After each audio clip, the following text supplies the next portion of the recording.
लंबी खींचतान के बाद आखिरकार बिहार एनडीए में लोकसभा सीटों का बंटवारा हो गया है। सीट शेयरिंग का फॉर्मूला साल 2019 के फॉर्मूले से थोड़ा अलग रहा। वजह है कुछ दलों का जुड़ जाना।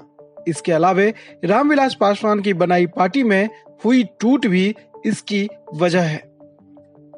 सीट शेयरिंग फॉर्मूले के तहत बिहार की 40 में से 17 सीटों पर बीजेपी, 16 सीटों पर जेडीयू, 5 सीटों पर एलजेपी और बची हुई 2 सीटों में से एक पर हिंदुस्तानी अवाम मोर्चा और उपेंद्र कुशवाहा की राष्ट्रीय लोक मोर्चा चुनाव लड़ेगी। इसमें 2 आंकड़े चौंकाने वाले हैं। पहला तो ये कि पहली बार ऐसा हो रहा है जब बिहार में बीजेपी को जेडीयू से ज्यादा सीटें मिली है। साल 2019 में बीजेपी और जेडीयू ने 17 सीटों पर चुनाव लड़ा था।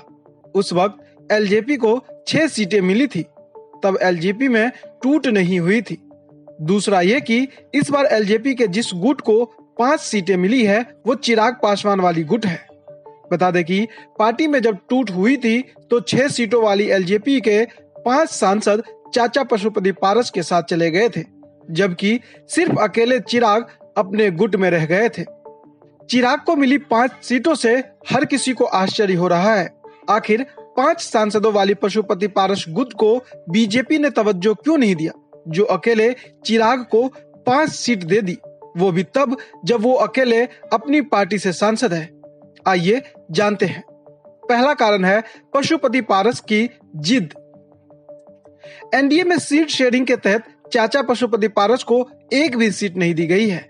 माना जा रहा है कि ये सारा खेल एक सीट पर लड़ने की जिद के कारण बिगड़ गया।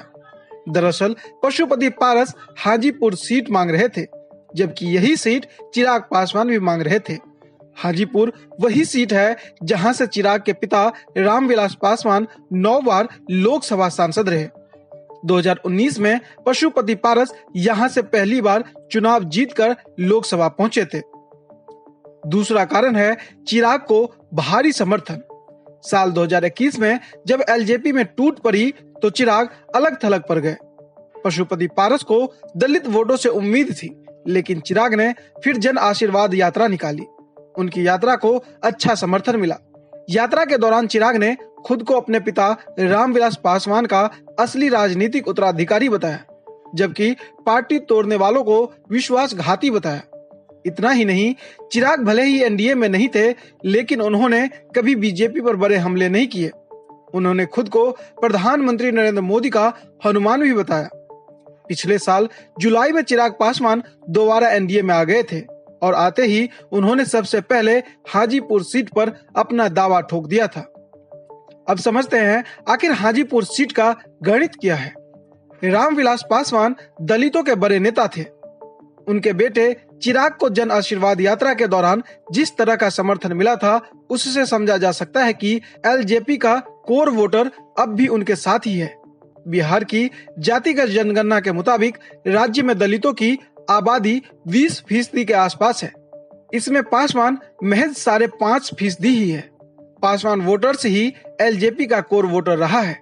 दलितों की उपजातियों का बहुत बड़ा समर्थन न तो कभी रामविलास पासवान को मिला, इसलिए चिराग को भी इनका समर्थन मिलने की बहुत ज्यादा उम्मीद नहीं है।